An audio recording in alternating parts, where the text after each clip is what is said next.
Pwede po ba sumagot kahit yung isa sa kanila? Sure.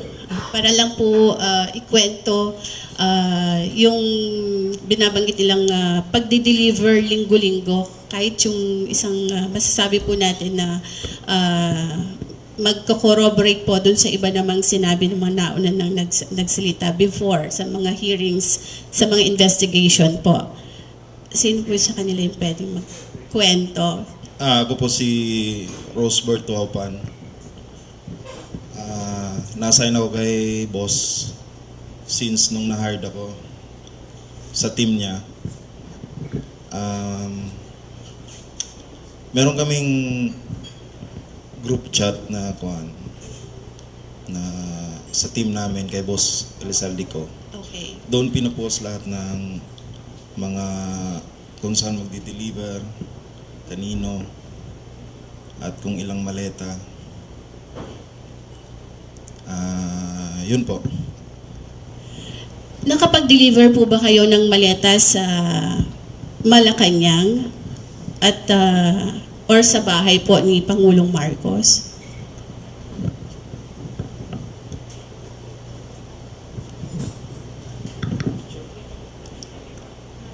Opo. Ako po si Belnard Tube. Nakapag-deliver po kami.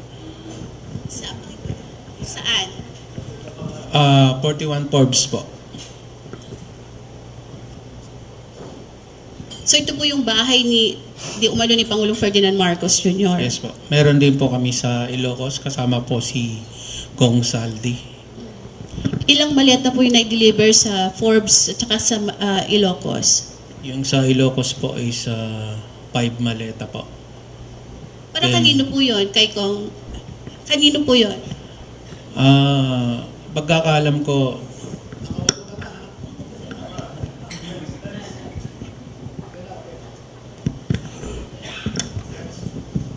Para maklaro lang, no? Nag-deliver sila sa Ilocos Norte, sa bahay mismo. At sa Paway, sa bahay ni BBM. Ha? Oo. At saka may mga katibayan naman, no?